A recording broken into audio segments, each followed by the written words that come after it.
It's time for another Tackle HD Fishing Report. We're into the second half of November, and Matt Fielder has your latest look at Table Rock Lake. Hey guys, this is Matt Fielder with the MJF Guide Service and Modern Outdoor Tackle, giving you your mid-November fishing report for Table Rock Lake. The lake level is 909.76, which is about 5 foot low, a little over 5 foot low, and it's about winter pool right now.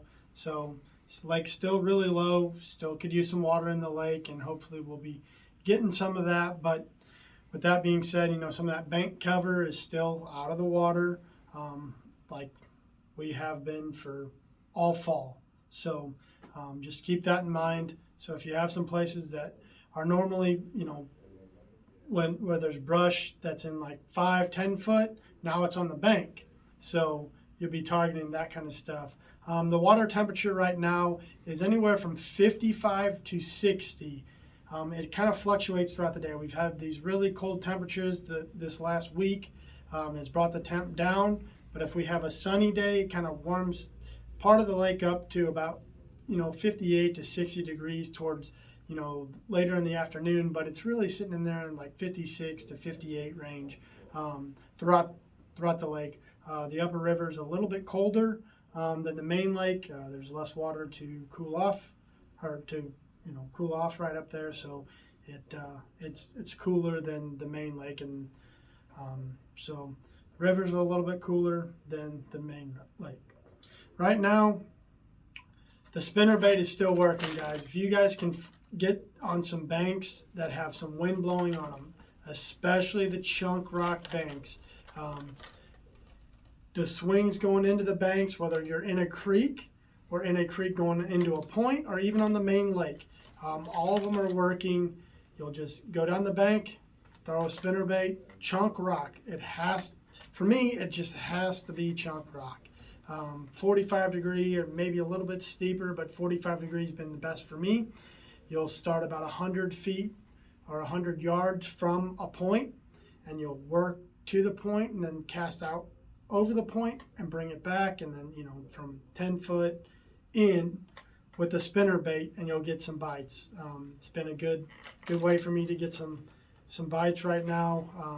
I'm catching a lot of 2 to 3 pounders. I'm not catching a ton of really big fish, but you will run into some of those bigger fish. But a spinner bait has been really key. But you do need some wind for the spinner bait bite to work, at least from what I've seen. Another bait, you're going to throw this in the exact same areas that I just talked about with the crankbait. So those 45 degree angle chunk rock banks leading up to a point or on a channel swing.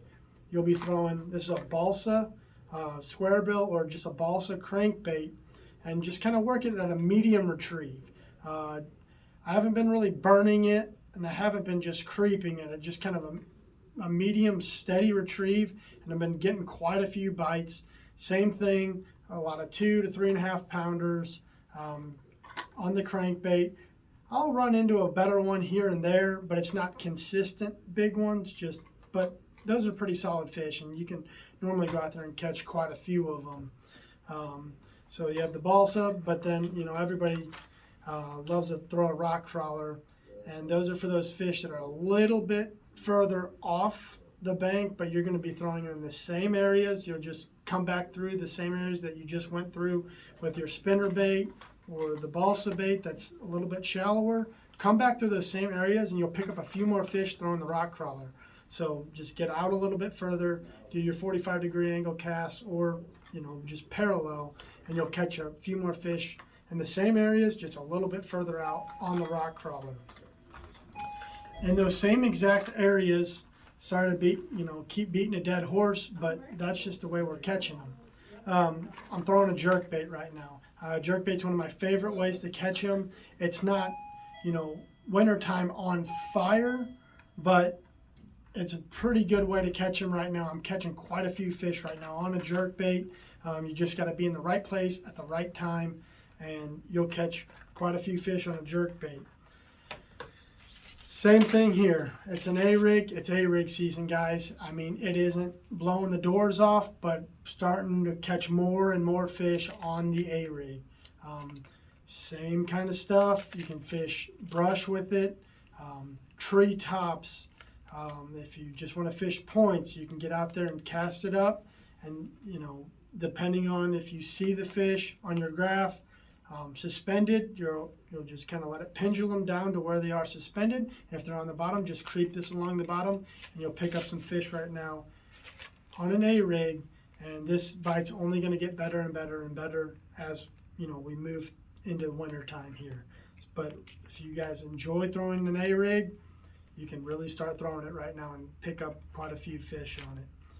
With that being said, Keitech or a Tackle HD swimmer, you can throw it individually. You can throw it on an underspin, and you'll pick up some fish.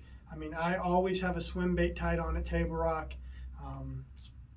Same kind of deal. Just get out there over open water or over points, and if they're suspended, you're gonna have to count it down to them, let it pendulum through them, and if they're positioned on the bottom, just throw it and just slowly creep it on the bottom, and you'll catch a lot of fish doing it just like normal.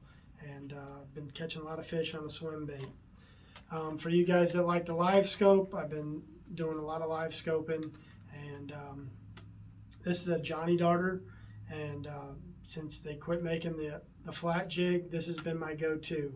It's a Johnson Johnny Darter. We carry them here in the shop at Modern Outdoor Tackle, and it's kind of taken the place of the flat jig for me. It's doing a great job. It's got some rattles in it. I just pitch it to the fish, and they normally have been eating it pretty quick. I mean, they're still pretty snappy, so if you want to find a replacement for that flat jig, if that's how you like to fish, check out this Johnson Johnny Darter. They're a pretty good bait. For you guys that like to throw a glide bait, they are chewing the glide bait right now.